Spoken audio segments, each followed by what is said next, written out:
রাহমাতাল লিল আলামিন সাহাবী সাঈদ ইবনে উযাইর রাদিয়াল্লাহু তাআলা ঘরের ভিতরে তার ছোট্ট বাচ্চাটাকে দিয়ে আসার পর দরজার মধ্যে যখন আবার দাঁড়ালো, দরজার মধ্যে দাঁড়ায়া সাঈদ ইবনে উযাইর রাদিয়াল্লাহু তাআলা আকাশের দিকে তাকালেন। নজর আকাশে পড়ার পর তাকায় দেখলেন পুরো আকাশটা মেঘাচ্ছন্ন হয়া কালো বর্ণের হয়া সাঈদ ইবনে উযাইরের বাড়ির দিকে নেমে আসতেছে। এই দৃশ্য দেখার পর সাঈদ ইবনে উযাইর রাদিয়াল্লাহু তাআলা বড় আতঙ্কিত হয়ে গেল। মনের মধ্যে ভয় আর সংশয় নিয়া দৌড়িয়া রাহমাতাল লিল আলামিনের বাড়িতে গিয়ে হাজির হয়ে গেল। আল্লাহর নবীর বাড়িতে গিয়া সাঈদ ইবনে উযাইর রাদিয়াল্লাহু তাআলা আমার নবীকে সালাম দিলেন। পয়গম্বর আমার জিজ্ঞেস করলেন, সাঈদ বলো বলো বলো, কেন তুমি এই পেরেশান অবস্থায় আমার বাড়িতে হাজির হইলা? সাঈদ ইবনে উযাইর বলে, নবী আমার এই সাত সকালে আপনার বাড়িতে আসার কারণ একটা, আল্লাহর পয়গম্বর আমি এমন একটা দৃশ্য দেখেছি। বলে কি দেখলা? নবী আমার আমি তিলাওয়াত করতেছিলাম, তিলাওয়াতরত অবস্থায় তাকায় দেখলাম আমার যুদ্ধের ঘোড়াটা লাফাইতেছে। পরখ করে তাকায় দেখলাম আমার 6 বছরের বাচ্চাটা দরজার সামনে দাঁড়ালো। আমি চিন্তা করলাম আমার যুদ্ধের ঘোড়া যদি বাঁধন ছিঁড়ে আমার মেয়েটাকে আক্রমণ করে তাহলে আমার মেয়ে আক্রান্ত হবে। এই চিন্তা ভাবনা করিয়া তিলাওয়াত বন্ধ করে মেয়েটারে ঘরের ভিতরে দিয়ে আসলাম।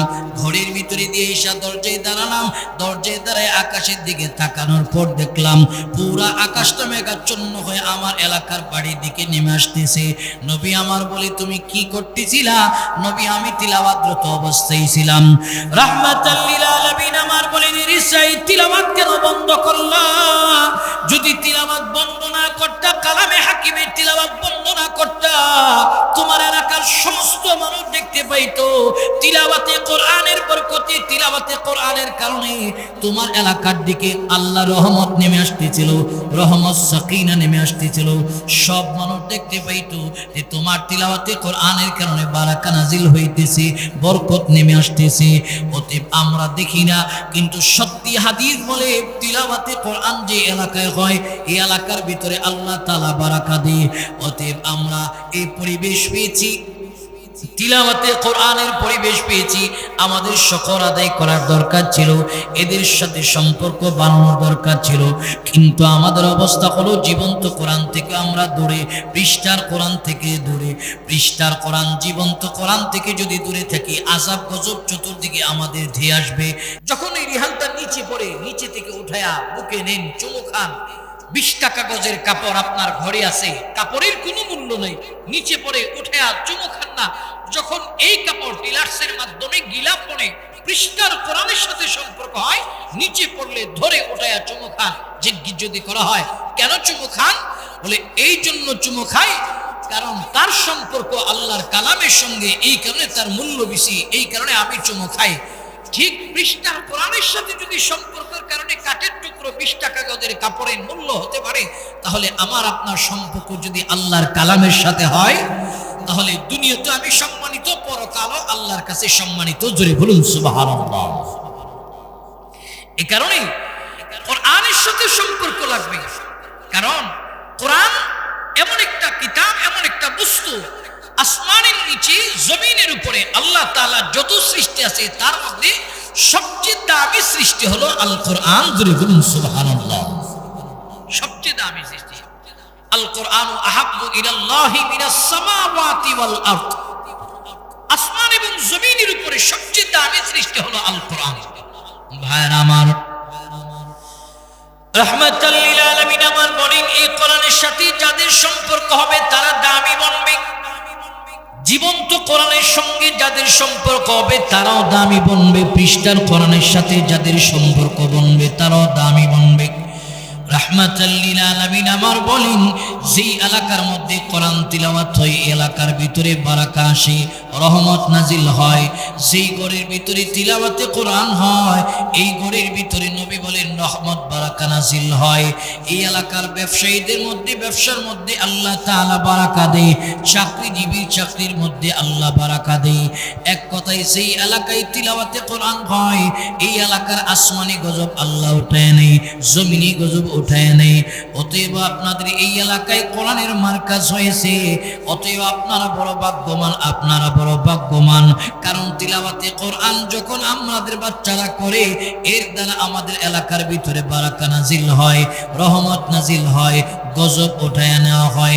কারণ আমরা যেই পরিমাণে গুনাহ করে করে করে করে করে করে ঘুমিয়ে যাই, আল্লাহ বলেন গজব দিয়া ধ্বংস করে দিতাম। দেই না কেন জানো?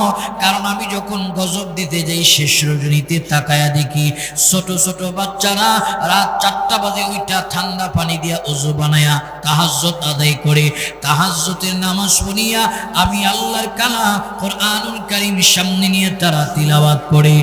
আমি আল্লাহর সঙ্গে যখন কালামুল্লাহ খুলে তিলাওয়াত করি, আমি আল্লাহর বড় মায়া লাগে। এই কারণে আমি আল্লাহ গজব দিই না, আযাব দিই না, মুসিবত দেই না। এরই নবীর উম্মতের দল, যুবক মুরব্বী, পর্দার অন্তরাম্মা জানেরা, অতএব আল্লাহ তাআলার কাছে এই কালাম বড় দামি কিতাব। আল্লাহ তাআলার কাছে দামি বস্তু। কেমন দামি জানো? বলে আল্লাহর সৃষ্টির মধ্যে কোরআন হলো সবচেয়ে দামি সৃষ্টি। আল্লাহ তাআলা বলেন এই কালাম হলো আমার দামি সৃষ্টি। খবর নিয়ে দেখেন আল্লাহ তাআলার কাছে দামি বস্তু হলো ইহ জগতে আল কোরআন। ইমাম শাফি রহমাতুল্লাহ আলাইহির জামানার এক আল্লাহর বান্দা বিবাহ শাদী করার পর ছেলে মেয়ে হয় না। তিনি সব সময় আল্লাহ তাআলার কাছে দোয়া করেন, আল্লাহ তুমি যদি আমাকে ছেলে মেয়ে দাও, ইহ জগতের সবচেয়ে দামি দৌলত আমি তাকে দেব, ইহ জগতের দৌলত দেব। এই বলে বলে বলে বলে সর্ব জায়গায় তিনি দোয়া করে। কিছুদিন পর আল্লাহর পক্ষ থেকে তিনাকে একটা কন্যা সন্তান দেওয়া হলো।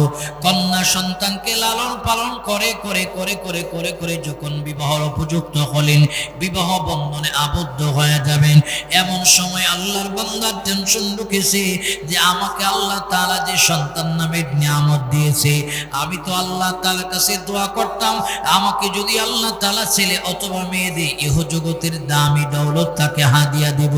আমি তো মান্নত পুরা করি নাই। টেনশন পইরা ইমাম শাফি রহমাতুল্লাহ আলাইহির দরবারে গিয়ে হাজির হয়ে গেল। ইমাম শাফির কাছে গিয়া বলেন, শাফিঈ পেরেশানি নিয়ে আপনার কাছে আসলাম। ইমাম শাফি বলেন, কি তোমার দিলের পেরেশানি বলো। এর নবীর উম্মতের দল, যুবক মুরব্বী, পর্দার অন্তরাম্মা জানেরা, ইমাম শাফির কাছে আল্লাহর বান্দা কান্না করে করে বলেন, হে ইমাম শাফি, আমার দিলের আমার পেরেশানি হলো আল্লাহ তাআলা আমাকে বহুদিন যাবত সন্তান দিতেন না বিবাহর পর, কিন্তু দোয়া করে করে করে করে আল্লাহ তাআলার কাছে একটা কন্যা সন্তান পেয়েছি। দোয়ার মধ্যে এই কথা বলতাম, আল্লাহ তুমি যদি আমাকে সন্তান দাও, ইহ জগতের সবচেয়ে দামি দৌলত তার দেব। কিন্তু মেয়ে সন্তান আল্লাহ দিয়েছে, বিবাহর বয়স হয়েছে, কথা ফাইনাল, বিবাহ বন্ধনে আবদ্ধ হয়ে যাবে, কিন্তু আমি আমার মান্নত পুরা করি নাই। ইমাম শাফি বলেন না, আল্লাহ তাআলার কাছে ইহ জগতের সবচেয়ে দামি দৌলত কোনটা, আমি তার এই দৌলত হাদিয়া দিবার চাই। ইমাম শাফি মুস্কি হেসে দিয়া বললেন, টেনশন করার কারণ নাই, পেরেশানি হওয়ার কারণ নাই। আল্লাহ তাআলার কাছে ইহ জগতের সবচেয়ে দামি দৌলত হলো আল কোরআন। তুমি তোমার মেয়েকে বিবাহ বন্ধনে আবদ্ধ হওয়ার পর হাদিয়া স্বরূপ একজিল কোরআন হাদিয়া দিয়া দাও, এতে করেই তোমার মান্নত পুরা হয়ে যাবে। জোরে বলুন সুবহানাল্লাহ। তো আল্লাহ তাআলার কাছে সবচেয়ে দামি বস্তু আল কোরআন। এই কোরআনের একটা তালিমের ব্যবস্থা হয়েছে আপনাদের এই গ্রামে, অতএব আপনার ভাগ্যবান। যদি আপনাদের সম্পর্ক এদের সঙ্গে হয়, আপনার ভাগ্যবান হয়ে যাবেন, দামি বলবেন। কারণ সম্পর্ক সহবত যদি কোরআনের সঙ্গে কাঠের হয় তো কাঠের দাম বাড়ে, কাপড়ের হয় কাপড়ের দাম বাড়ে। এটা পৃষ্ঠার কোরআন।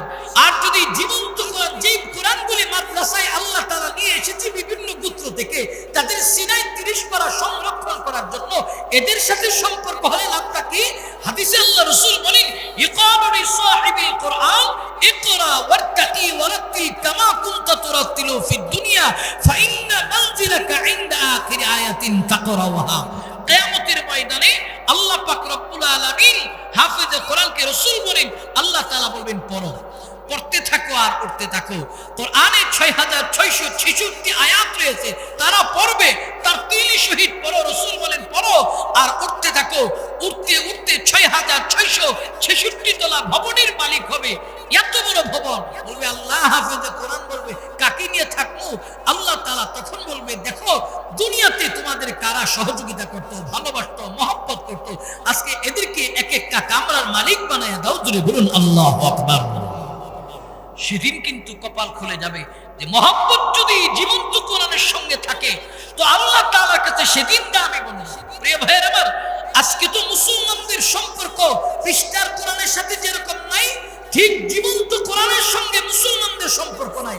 প্রিয় ভাইয়ের আমার, আজকে আমার আপনার সন্তানকে গান শেখানোর জন্য, নৃত্য শেখানোর জন্য, নাচ শেখানোর জন্য মাস্টার রাখা হয়, কিন্তু আমার আপনার মুসলমানদের সন্তানদেরকে কোরআন শিক্ষা দেওয়ার জন্য মাস্টার রাখা হয় না, কোরআন শিক্ষা দেওয়ার জন্য মক্তবে পাঠানো হয় না। আজকে আমার আপনার সন্তানকে দামি বস্তু শিখাবো আমরা শেখাইতে চাই না। আজকে আমার সন্তানকে নৃত্য নাচ শেখানোর জন্য 5,000 টাকা প্রতি মাসে খরচ করি, গান শেখানোর জন্য 10,000 টাকা মাস্টার রাখছি, গান শিক্ষা দেয়। আফসোসের পরিতাপের বিষয়, মুসলমানের সন্তান কোরআন শিখবে এই পরিবেশ আমরা করে দেই না। এই হলো বর্তমানে আমাদের অবস্থা। এই কারণে আমাদের তো আযাব, গজব, মুসিবত চতুর্দিকে আসতেছে। কারণ যাহারাল ফাসাদু ফিল বাররি ওয়াল বাহরি বিমা কাসাবাত আইদিন নাস, জলে স্থলে যত আযাব গজব আছে সব আমাদের হাতের কামাই, সব আমাদের হাতের কামাই। প্রিয় ভাইয়ের আমার, আজকে কোরআনের মজমা হয়েছে, মার্কাজ হয়েছে, মাদ্রাসা হয়েছে, আমাদের তো খুশনসিব। এই এলাকার প্রত্যেকটা মানুষ ঘর থেকে আসার দরকার ছিল যে কোরআনের সঙ্গে আমার সম্পর্ক লাগবে, আল্লাহর কালামের সঙ্গে, জীবন্ত কোরআনগুলির সঙ্গে আমাদের সম্পর্ক লাগবে। প্রিয় ভাইয়ের আমার, যে এলাকায় তিলাওয়াত হয় আল্লাহ তাআলা তিলাওয়াতের বারাকার বরকতে আল্লাহ তাআলা আযাব গজব উঠায় আনে। দেখেন আজকে মুসলমান দোকান খুলবে, দোকানেও তিলাওয়াত নেই। চাকরি স্টার্ট করবে তো স্টার্ট করার আগে তিলাওয়াতে কোরআন পড়ো। আপনি পুরা কোরআন শরীফ যে তিলাওয়াত করতে হবে বিষয়টি এমন নয়। সূরাতুল ফাতিহা পড়েন তো ফাতিহাটাই পড়েন, পারেন তো মুখস্থ সেটাই পড়েন। এটা পড়ার দ্বারা আপনার কাজের ভিতরে আল্লাহ তাআলা বারাকা দেবে। চাকরিজীবী ভাই চাকরি স্টার্ট করবেন, বারাকা দেবে। ব্যবসায়ী ভাই ব্যবসা স্টার্ট করেন, বারাকা দেবে। কিন্তু মুসলমান আজকে ব্যবসা স্টার্ট করে তো গান চালু করে, ফজরের পর তার ব্যবসা প্রতিষ্ঠান ওপেনই হয় গান দিয়া, নাচ দিয়া, টেলিভিশন দিয়া। আফসোস আর পরিতাপের বিষয়, এই ব্যবসার ভিতরে আপনি আবার বারাকাও তালাশ করেন, রিজিকও তালাশ করেন। আপনার রিজিক সম্পূর্ণ হালাল হচ্ছে কিনা তাকওয়ার বিষয় নিজেকে নিজে প্রশ্ন করেন যে আমার এই কামাইটা হালাল হচ্ছে কিনা। মানুষকে নাচ গান টেলিভিশন দেখায়া আমি অর্থ করে কামাই করতেছি, এটা কতটুকু জায়েজ হইতেছে? প্রিয় ভাইয়ের আমার, একজন মুসলিম ব্যবসায়ী প্রতিদিন গান স্টার্ট করে তার ব্যবসা চালু করতে পারে না। যদি মুসলমানই হয়ে থাকে তাহলে তার সারাদিন যাবে কালামে হাকিমের তিলাওয়াতের মাধ্যমে, আল্লাহর কালামের সাথে সম্পর্কের মাধ্যমে আল্লাহ তাআলা ওই ব্যবসার ভিতরে বারাকা ঢেলে দিবে। জোরে বলুন আল্লাহু আকবার। কিন্তু আজকে মুসলিম ব্যবসায়ীরা গান স্টার্ট করে, মুসলিম চাকরিজীবীরা আজকে গান স্টার্ট করে তার কাজের গতি বাড়ায়। যদি বলে গান শুরু করো, বলে কাজে একটু মন বসে না তো তাই গান শুনতে দিই, কাজে মন বসবে না। গান আপনাকে তৃপ্তি দিতে পারে না। পৃথিবীর যত বাদ্যযন্ত্র আছে আপনাকে তৃপ্তি দিতে পারবে না। একটা গান সর্বোচ্চ 1 মাস চলে। 1 মাস যখন নতুন একটা গান আসে 1 মাস চলে, 1 মাস পর আপনারাই বলেন যে এই গানটা পাল্টিয়ে দাও, নতুন কোনো আপডেট ভার্সন আছে কিনা দাও। কেন? তো মজা লাগে না। কিন্তু সূরাতুল ফাতিহা আল্লাহর কালাম সৃষ্টি নাজিলের পর থেকে এই যে সূরাতুল ফাতিহার তিলাওয়াত দৈনন্দিন 5 ওয়াক্ত নামাজে আমি শুনতেছি, কোনদিন ইমাম সাহেবকে গিয়া বলি না হুজুর পারলে এটা একটু চেঞ্জ করে দেন, আর শুনতে ভালো লাগে না। এই কালামের মজা, তিলাওয়াত এত মজা, এত মধুর, কিয়ামত পর্যন্ত পুরো কারি তিলাওয়াত করবে, কেউ বলবে না মজা লাগে না, বন্ধ করে দেন। কারণ এই কালাম এমন এক কালাম যে কালামের মর্যাদা, যে কালামের সম্মান, যে ইজ্জত আল্লাহ তাআলার কাছে আছে। যার সম্পর্ক কালামের সঙ্গে হবে আল্লাহ তাআলার কাছে তার মাকাম বেড়ে যাবে। জোরে বলুন আল্লাহু আকবার। দোস্ত, তিলাওয়াতে কোরআনের কারণে আল্লাহ তাআলা এলাকার বরকত দেয়, কিন্তু আমরা দেখি না। মিশকাতুল মাসাবির ভিতরে চমৎকার একটা হাদিস এসেছে হযরত সাঈদ ইবনে উযাইর রাদিয়াল্লাহু তাআলা থেকে। সাঈদ ইবনে উযাইর রাদিয়াল্লাহু তাআলা একজন কোরআনের হাফেজ ছিলেন। তিনি নিত্যদিনের কাজ ছিল ফজরের পর আয়েশা তিলাওয়াতে কোরআন আগে করতেন। এরপরে তিনি অনেক সম্পত্তি ছিলেন, দেখাশোনা করতেন, তিনি তার নিজ দায়িত্বে কাজ করতেন। প্রিয় ভাইয়ের আমার, সাঈদ ইবনে উযাইর রাদিয়াল্লাহু তাআলা যখন ফজরের সালাত পড়ে তিলাওয়াত করতে আসলেন তো তিলাওয়াত আরম্ভ করছে, উঠানে দাঁড়ায় তিলাওয়াত করতেছে। সাঈদ ইবনে উযাইর যখন তিলাওয়াত করতেছে পরক্ষণেই তিনি তাকায় দেখেন তার একমাত্র যুদ্ধের সোয়ারি, যেটা দিয়ে তিনি যুদ্ধের ময়দানে যায়, এই যুদ্ধের সোয়ারিটা লাফাইতেছে। তো সাঈদ ইবনে উযাইর চিন্তা করলেন আমার তিলাওয়াতের কারণে কি যুদ্ধের সোয়ারি লাফাইতেছে। তিনি হঠাৎ করে আবার তাকায় দেখলেন তার 6 বছরের একটা বাচ্চা দরজার সামনে দাঁড়ানো। তো সাঈদ ইবনে উযাইর চিন্তা করলেন এখন যদি আমার ঘোড়াটা বাঁধন ছিঁড়ে আমার বাচ্চাটাকে আক্রমণ করে, তাই তিনি কমপ্লিট তিলাওয়াত বন্ধ করলেন। তিলাওয়াত বন্ধ করে তার ছোট্ট বাচ্চাটাকে ঘরের ভিতরে নিয়ে গেল। রাহমাতাল লিল আলামিনের সাহাবী সাঈদ ইবনে উযাইর রাদিয়াল্লাহু তাআলা ঘরের ভিতরে তার ছোট্ট বাচ্চাটাকে দিয়ে আসার পর দরজার মধ্যে যখন আবার দাঁড়ালো, দরজার মধ্যে দাঁড়ায়া সাঈদ ইবনে উযাইর রাদিয়াল্লাহু তাআলা আকাশের দিকে তাকালেন। নজর আকাশে পড়ার পর তাকায় দেখলেন পুরো আকাশটা মেঘাচ্ছন্ন হয়ে কালো বর্ণের হয়ে সাঈদ ইবনে উযাইরের বাড়ির দিকে নেমে আসতেছে। এই দৃশ্য দেখার পর সাঈদ ইবনে উযাইর রাদিয়াল্লাহু তাআলা বড় আতঙ্কিত হয়ে গেল। মনের মধ্যে ভয় আর সংশয় নিয়ে দৌড়িয়া রাহমাতাল লিল আলামিনের বাড়িতে গিয়ে হাজির হয়ে গেল। আল্লাহর নবীর বাড়িতে গিয়া সাঈদ ইবনে উযাইর রাদিয়াল্লাহু তাআলা আমার নবীকে সালাম দিলেন। পয়গম্বর আমার জিজ্ঞেস করলেন সাঈদ বলো বলো বলো কেন তুমি এই পেরেশান অবস্থায় আমার বাড়িতে হাজির হইলা? সাঈদ ইবনে উযাইর বলে নবী আমার এই সাত সকালে আপনার বাড়িতে আসার কারণ একটা, আল্লাহর পয়গম্বর আমি এমন একটা দৃশ্য দেখেছি। বলে কি দেখলা? নবী আমার আমি তিলাওয়াত করতেছিলাম, তিলাওয়াতরত অবস্থায় তাকায় দেখলাম আমার যুদ্ধের ঘোড়াটা লাফাইতেছে। পরখ করে তাকায় দেখলাম আমার 6 বছরের বাচ্চাটা দরজার সামনে দাঁড়ালো। আমি চিন্তা করলাম আমার যুদ্ধের ঘোড়া যদি বাঁধন ছিঁড়ে আমার মেয়েটাকে আক্রমণ করে তাহলে আমার মেয়ে আক্রান্ত হবে। এই চিন্তা ভাবনা করিয়া তিলাওয়াত বন্ধ করে মেয়েটারে ঘরের ভিতরে দিয়ে আসলাম। ঘরের ভিতরে দিয়ে এসে দরজায় দাঁড়ালাম। দরজায় দাঁড়ায় আকাশের দিকে তাকানোর পর দেখলাম পুরা আকাশটা মেঘাচ্ছন্ন হয়ে আমার এলাকার বাড়ির দিকে নেমে আসতেছে। নবী আমার বলে তুমি কি করতেছিলা? নবী আমি তিলাওয়াতরত অবস্থায় ছিলাম। রাহমাতাল লিল আলামিন আমার বলেন রে সাঈদ তিলাওয়াত কেন বন্ধ করলা? যদি তিলাওয়াত বন্ধ না করতা, কালামে হাকিমের তিলাওয়াত বন্ধ না করতা, তোমার এলাকার সমস্ত মানুষ দেখতে পাইতো তিলাওয়াতে কোরআনের বরকতে, তিলাওয়াতে কোরআনের কারণে তোমার এলাকার দিকে আল্লাহ রহমত নেমে আসতেছিল, রহমত সাকিনা নেমে আসতেছিল। সব মানুষ দেখতে পাইতো যে তোমার তিলাওয়াতে কোরআনের কারণে বারাকা নাজিল হইতেছে, বরকত নেমে আসতেছে। অতএব আমরা দেখি না, কিন্তু সত্যি হাদিস বলে তিলাওয়াতে কোরআন যে এলাকায় হয় এই এলাকার ভিতরে আল্লাহ তাআলা বারাকা দিয়ে। অতএব আমরা এই পরিবেশ পেয়েছি, তিলাওয়াতে কোরআনের পরিবেশ পেয়েছি, আমাদের শুকর আদায় করার দরকার ছিল, এদের সাথে সম্পর্ক বানানোর দরকার ছিল। কিন্তু আমাদের অবস্থা হলো জীবন্ত কোরআন থেকে আমরা দূরে, পৃষ্ঠার কোরআন থেকে দূরে। পৃষ্ঠার কোরআন, জীবন্ত কোরআন থেকে যদি দূরে থাকি আযাব গজব চতুর্দিকে আমাদের ধেয়ে আসবে। কারণ স্পেনের ইতিহাস তালাশ করলে দেখা যাবে স্পেনে মুসলমানরা 800 বছর শাসন করেছে। রাহমাতাল লিল আলামিনের উম্মত শোনো শোনো শোনো, স্পেন খলিফা ওয়ালিদ বিন মালিকের শাসন আমলে তারিক বিন জিয়াদ 12,000 সৈন্য নিয়ে 1 লক্ষ সৈন্যের মোকাবেলায় স্পেন বিজয় করেছিলেন। মুসলিমদের ইতিহাস, স্পেনের ইতিহাস হলো সোনালী ইতিহাস। 800 বছর মুসলিমরা স্পেন শাসন করেছে। স্পেনের রাষ্ট্র ক্ষমতায় ছিল মুসলমান। মুসলমানরা রাষ্ট্র ক্ষমতা কেবলমাত্র শুধুমাত্র হারিয়েছে একটা জিনিসের কারণে, মুসলমানরা দিন থেকে দূরে সরতে আরম্ভ করলেন, কোরআন থেকে এদের দূরে সরতে আরম্ভ করলেন, ইসলাম থেকে দূরে সরতে আরম্ভ করলেন। ইসলাম এবং কোরআন পরিত্যাগ করার কারণে রানী ইসাবেলার শাসন আমলে 7 লক্ষ মুসলিমদেরকে একই জায়গায় তালাবদ্ধ করে আগুনে পুড়িয়ে হত্যা করা হলো। এরপর থেকে স্পেনের শাসন ক্ষমতা থেকে মুসলমানদের নামটা চির থেকে মুছে ফেলা হলো। অতএব আমরা যেন আজকে স্পেনের পথে হাঁটতেছি, মুসলমানের প্রত্যেকটা ঘরের ভিতরে টেলিভিশন আছে, আল্লাহর কালাম নাই। কালাম থাকলেও তার কদর নাই, যত্ন নাই। 1 ইঞ্চি সমপরিমাণ করে কালামের উপরে ময়লা আবর্জনা স্তূপ জমে আছে। আমার আপনার ঘরে শয়তানের বাস টেলিভিশনের খুব যত্ন আছে। দৈনিক 5 বার 7 বার পর্যন্ত আমরা যত্ন করি, কিন্তু আল্লাহর কালামের কোনো যত্ন নাই, কদর নাই, তিলাওয়াত নাই। এই কারণে আমাদের ঘর থেকে রহমত বরকত সব দূরীভূত হয়ে গেছে।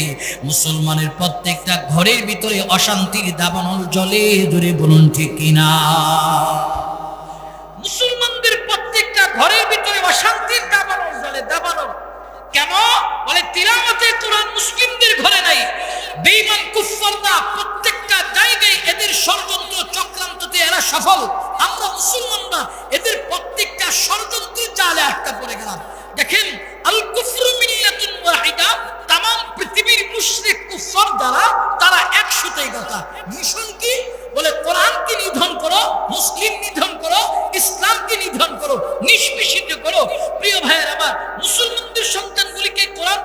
না করো। বলে কি করে সম্ভব, কিভাবে সম্ভব? বলে দেখো মুসলিমদের ছেলে মেয়েদের দিল ও দিমাগ মেজাজ কোন সময় ঠান্ডা থাকে। রিচার্জ করে পেয়েছে মুসলিমদের ছেলে মেয়েদের দিল ও দিমাগ মেজাজ সকালবেলা ঘুম থেকে ওঠার পর ঠান্ডা থাকে। বলে ওই সময় তারা কি করে? বলে ওই সময় তারা কোরআন বুকে ঝরিয়ে কায়দা হাতে মক্তবে দেয়। বলে এই সময় আমাদের কুমন্ত্রণা যত বিষাক্ত ছবল আছে এদের দিমাগের ভিতরে দিতে হবে। বলে কি করে সম্ভব? বলে যাও কিন্ডার গার্ডেন স্কুল খোলো, ব্রাক স্কুল খোলো, খ্রিস্টান মিশন স্কুল খোলো। আজকে মুসলমানদের সন্তানদের অবস্থার কথা বলতেছি, মুসলমানদের সন্তানদের কথা বলতেছি। আজকে মুসলমানদের সন্তানকে সকালবেলা মক্তবে না পাঠায়া ব্রাকে পাঠানো হয়, মিশনে পাঠানো হয়, অমুক জায়গায় পাঠানো হয়, তমুক জায়গায় পাঠানো হয়। আফসোসের পরিতাপের বিষয়, মুসলমানের সন্তানদেরকে সকালবেলা ঠান্ডা মেজাজে মক্তবে পাঠানো দরকার ছিল। বেঈমানদের এক নম্বর জায়গায় তারা সফল, আমরা মুসলমান এদের জালে আটকা পড়ে গেলাম। ধরে বলুন ঠিক কিনা? দুই নম্বর বিষয় যে মুসলমানদের ঘর থেকে কোরআন তিলাওয়াতের আওয়াজ বন্ধ করো। বলে কি করে সম্ভব? বলে কৌশলে প্রত্যেকটা মুসলমানের ঘরের ভিতরে এমন কিছু স্যাটেলাইট চ্যানেল সেটিং করা হয়েছে প্রিয় ভাইয়ের আমার, যে চ্যানেলগুলিতে অল টাইম সিরিয়াল চলে। মুসলমানের প্রত্যেকটা ঘরে ফজরের পরে আগে গুনগুন সুরে তিলাওয়াত ছিল, এরপরে মুসলমানদের প্রত্যেকটা ঘরের ভিতরে বিকেল বেলা তিলাওয়াতের আওয়াজ হতো। এখন নাই কেন? আগেকার জামানার মা বোনদেরকে দেখতাম ফজরের পরে গুনগুন সুরে তিলাওয়াত করতো, বিকেল বেলা তিলাওয়াত করতো। এখন এই শব্দগুলি পাওয়া যায় না কেন?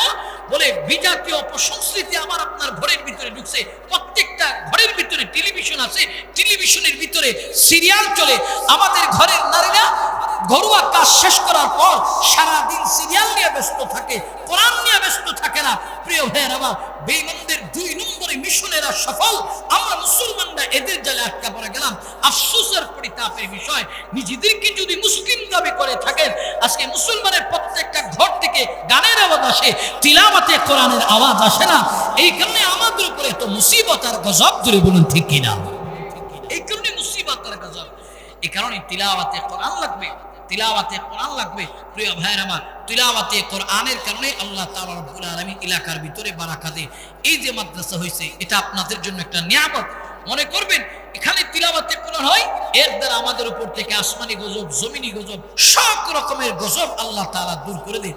প্রিয় ভাইয়ের আমার, কারণ আল্লাহ পাক রব্বুল আলামিন এমন কিছু সিনাকে তার লৌহে মাহফুজ হিসাবে দুনিয়ায় কোরআনকে সংরক্ষণ করার জন্য কবুল করে, যেগুলি দেখে আপনারা আশ্চর্য হবেন। গত কয়েকদিন আগে ময়মনসিংহে একটা মাহফিলে হাফেজে কোরআনের মাথার মধ্যে পাগড়ি পরানো হচ্ছে। তো মাথাটা এত ছোট, দেখতেও ছোট, কিন্তু তার সিনার ভিতরে 30 পারা আল্লাহর কোরআন। চারটিখানি কথা নয়, আজকের পৃথিবীতে আপনি 10 পৃষ্ঠার একটা আদর্শলিপি বই, এই বইয়ের হাফেজ পাবেন না। যদি বলেন আপনার কাছে 10 পৃষ্ঠা বই আছে, আপনি তিলাওয়াত করতে পারবেন, মুখস্থ বলতে পারবেন? পারবেন না। 30 পারা কোরআন সিনাটার ভিতরে, এত একটা ছোট্ট সিনা, দেখতেও ছোট, সাইজে ছোট, সিনাটাও ছোট। আল্লাহ 30 পারা কোরআন সংগ্রহ করেছে। চারটিখানি কথা নয়, আল্লাহ পাক এদেরকে যুগে যুগে সংরক্ষণ করার জন্য কবুল করেছে বিদায় আসতে। অতএব আপনারা ভাগ্যবান, এই এলাকায় একটা মাদ্রাসা হয়েছে। কারণ হাফেজে কোরআনের কারণে আল্লাহ তাআলা জাতির পরিবর্তন করে, এলাকার পরিবর্তন করে, দেশের পরিবর্তন করে। একজন হাফেজে কোরআনের কারণে আল্লাহ তাআলা গোটা জাতির পরিবর্তন করে দেয়। একজন আলেমের কারণে, যার কাছে সবচেয়ে দামি দৌলত ইলম আছে, ইলম আছে, এই ইলমের কারণে আল্লাহ তাআলা জাতির পরিবর্তন করে দেয়। আপনারা অনেক সময় বলেন যে মাদ্রাসায় পড়াইলে, হাফেজ আলেম হইলে সে নিজে খাইব কি না আমারে খাওয়াইব কি? অনেক মানুষের ধারণা হলো যে সে নিজে খাইব কি আর আমারে খাওয়াইব কি। দেখেন, রিজিক নিয়ে পৃথিবীর কোন মানুষ টেনশন করার দরকার নাই। আল্লাহ তাআলা বলেন, ওয়ামা মিন দাব্বাতিন ফিল আরদি ইল্লা আলাল্লাহি রিজকুহা। ভূপৃষ্ঠে বিচরণকারী যত প্রাণী আছে, সমস্ত প্রাণীর রিজিকের দায়িত্ব নিয়েছে একমাত্র আল্লাহ। ধরে বলুন সুবহানাল্লাহ। রিজিকের দায়িত্ব নিয়েছে আল্লাহ। মানুষ পৃথিবীতে পাঠানোর 50,000 বছর আগে আল্লাহ পাক রব্বুল আলামিন আসমানে তার রিজিকের বরাদ্দ করেছে। কিন্তু আমরা চিন্তা করি হুজুর যে মাদ্রাসায় পড়াইলে, হুজুর বানাইলে সে নিজে খাইব কি আমারে খাওয়াইব কি? দেখেন, একজন আলেম, হাফেজ, মুফতি, মুহাদ্দিস, শেখুল হাদিস, মাদ্রাসার খতাবানে আইজাম যারা হইছে, এদের খাওয়ানোর অভাব নাই, সম্মানের অভাব নাই। প্রিয় ভাইয়ের আমার, প্রিয় ভাইয়ের আমার, কারণ আল্লাহ পাক রব্বুল আলামিন চতুর্দিকে এদেরকে সম্মানের চেয়ার দেয়, সম্মানিত বানায়। প্রিয় ভাইয়ের আমার, ইলমি দ্বীন শিক্ষা করার কারণে দুনিয়াতে যেরকম সম্মানিত হয়, পরকালে আল্লাহ তাআলা তাদেরকে সম্মানিত করেন। আমরা তো মনে করি যে কোরআন শিখলে বোধহয় এদের সম্মান নাই। না, সবচেয়ে দামি বস্তু যার কাছে আছে, পৃথিবীর মানুষ যদি এদেরকে সম্মান না করে, কিন্তু আল্লাহ পাক রব্বুল আলামিন এদেরকে ভিআইপি রিসিপশনের ব্যবস্থা করবেন। জোরে বলুন আল্লাহু আকবার। ভিআইপি রিসিপশনের ব্যবস্থা করবেন। দেখেন, হাফেজ আলেম হইলে খাবারের অভাব নাই, রিজিকের অভাব নাই। ইমামুদ দুনিয়া ইমাম আজম আবু হানিফা রহমাতুল্লাহি আলাইহি, উনার কয়েকজন প্রিয় ছাত্রের মধ্যে একজন ছাত্র হলো ইমাম আবু ইউসুফ রহমাতুল্লাহি আলাইহি। তো ইমাম আবু ইউসুফ অত্যন্ত গরিব সন্তান ছিলেন। ইমাম আবু ইউসুফ রহমাতুল্লাহি আলাইহির মা অন্যের বাড়িতে কাজ করে করে করে করে ইমাম আবু ইউসুফকে লালন পালন করতেন। ইমাম আবু ইউসুফ রহমাতুল্লাহি আলাইহি, তার মা একদিন অসুস্থ হয়ে গেছে। ইমাম আবু ইউসুফ খুবই ছোট মানুষ, ইমাম আবু ইউসুফকে কাছে ডেকে নিয়ে বলতেছে, ইউসুফ, আমি তো এতদিন তোমাকে লালন পালন করেছি অন্যের বাড়িতে কাজ করে, এখন তো অন্যের বাড়িতে কাজ করার মতো সেই সামর্থ্য আমার নেই, শক্তি নেই, অসুস্থ হয়ে গেছি। এবার তুমি একটু কাজ সংগ্রহ করে আমাদের ঘর চলার জন্য, সংসার চলার জন্য অর্থের যোগান দাও। তো ছোট্ট মানুষ ইমাম আবু ইউসুফ কি করবে? তিনি তার মায়ের কথা মানতে গিয়া ইমাম আবু ইউসুফ রহমাতুল্লাহি আলাইহি বাজারে গেছে। যেই জায়গায় কাজের লোকরা বসা থাকে ওই জায়গায়, উঁচু জায়গায় গিয়া বসতে। এমন সময় এই রাস্তা দিয়া যাচ্ছেন ইমামুদ দুনিয়া ইমাম আজম আবু হানিফা রহমাতুল্লাহি আলাইহি। তিনি আবু ইউসুফের চেহারার দিকে নজর পড়লেন। চেহারার দিকে নজর পড়ার পর খুব মায়া লাগছে, ছোট্ট মানুষ এখানে বসা, কি তার কারণ? ইমাম আবু ইউসুফ রহমাতুল্লাহি আলাইহির কাছে ইমাম আজম গিয়া বলতেছে, তোমার নাম কি? আমার নাম আবু ইউসুফ। এখানে বসা কেন? আমার মা পাঠাইছে কাজের সংগ্রহ, কাজ তালাশ করার জন্য। বলে, তুমি ছোট্ট মানুষ, তোমার কাজ দিবে কে? বলে, আমার কাজের খুব প্রয়োজন, আমার মা অসুস্থ, আমার বাপ নাই, আমার মা আমাকে অন্যের বাড়িতে কাজ করে করে লালন পালন করতো, আমার কাজটা খুবই দরকার। ইমাম আজম বললেন, তোমাকে আমি একটা কাজ দিতে পারি, তুমি কি আমার সঙ্গে কাজ করতে যাইবা? বলে, হ্যাঁ যাবো। বলে, কি কাজ? বলে, শোনো, তোমাকে আমার বাড়িতে নিব, সকাল থেকে সন্ধ্যা পর্যন্ত তোমার আমি কোরআন শেখাবো, দিন শেখাবো, তোমাকে কোরআন শেখাবো, দিন শেখাবো, বিনিময় তুমি যে সারাদিন কর্ম করে অর্থটা পাইতে আমার পক্ষ থেকে সেই অর্থ তোমাকে দেওয়া হবে। জোরে বলুন আল্লাহু আকবার। তো ইমাম দুনিয়া ইমাম আজম আবু হানিফা রহমাতুল্লাহ আলাইহি ইমাম আবু ইউসুফ নিয়ে বাড়িতে গেছে, গিয়া সকাল থেকে সন্ধ্যা পর্যন্ত আল্লাহর কালাম শেখায়, কোরআন শেখায়, তারে দিন দিতেছে। তো এইভাবে আসা যাওয়া করতে করতে দেখা গেল ইমাম আবু ইউসুফ রহমাতুল্লাহ আলাইহির মধ্যে কোরআন হিফজ সম্পূর্ণ হয়ে গেল। দ্বীনি ইলম ফিকহে মাসআলা শিখতে আরম্ভ করলেন, কিতাবাদি পড়তেছে। এইভাবে পড়তে পড়তে তিনি জবরদস্ত আলেম বনে গেলেন। প্রিয় ভাইয়ের আমার, খলিফা মাহদী আল মনসুরের শাসনামলে 783 হিজরি সন, 783 হিজরি সনে খলিফা মাহদী মনসুরের শাসনামলে তিনি একে লোকাল বিচারপতি হিসাবে নিযুক্ত করছেন। জাস্টিস তথা প্রধান বিচারপতি হলো জাস্টিস, প্রধান বিচারপতি লোকাল বিচারপতি হিসাবে খলিফা মাহদী আল মনসুরের রাজদরবারে তাকে নিয়োগ দেওয়া হলো। খানার অভাব নাই, সম্মানের অভাব নাই। এরপরের ইতিহাস হলো ইমাম আবু ইউসুফ রহমাতুল্লাহ আলাইহি বাদশাহ রশিদের জামানায় ইমাম আবু ইউসুফ রহমাতুল্লাহ আলাইহিকে প্রধান বিচারপতি জাস্টিস হিসাবে বাদশাহ রশিদ তার রাজদরবারের মধ্যে নিযুক্ত করলেন। সম্মানের অভাব নাই, খানার অভাব নাই, রিসিপশনের অভাব নাই। চতুর্দিকে মানুষরা প্রধান বিচারপতিরে এগিয়ে নেওয়ার জন্য রিসিপশন দেয়, ইস্তেকবাল করে। বাদশাহ রশিদের দরবারে সবচেয়ে তার প্রিয় খাবার ছিল ফালুদা। বাদশাহ রশিদ রহমাতুল্লাহ আলাইহি রাত্রের বেলা খাদেমরা সুন্দর করে করে করে করে করে করে তারে ফালুদা বানায়া দেয়। ইমাম আবু ইউসুফ রহমাতুল্লাহ আলাইহি আহলে ইলম, দিন যার ভিতরে আছে, ইলম যার ভিতরে আছে, ইমাম আবু ইউসুফ হারুন রশিদের দরবারে থাকে। হারুন রশিদের কাছে যখন রাতের বেলা ফালুদা 2টা প্লেট সাজিয়ে নেওয়া হলো, ইমাম আবু ইউসুফ রহমাতুল্লাহ আলাইহিকে ফালুদা দেওয়া হলো না। তখন বাদশাহ রশিদ খাদিমদেরকে সম্বোধন করে বলেন, শোনো, আমাকে তোমরা রাত্রের বেলায় তো সুন্দর করে বিছানা সাজায়া ভিআইপি খাবারের ব্যবস্থা করে দিলা, তোমরা কি আমার দরবারে একজন আহলে ইলম আছে, আবু ইউসুফরে কোন খাবার দিয়েছো? বলে, না, ভিআইপি খাবার শুধু আপনার জন্য বরাদ্দ। ইমাম আবু ইউসুফের জন্য বরাদ্দ নয়, বাদশাহ রশিদ বললেন, শোনো শোনো, এখন থেকে আমাকে ফালুদা একটা দিবা, আর আমার দরবারে যে আহলে ইলম যার কাছে সিনার ভিতরে আল্লাহর কালাম এবং দ্বীনি ইলম আছে তারে ফালুদার প্লেট দুইটা দিবা।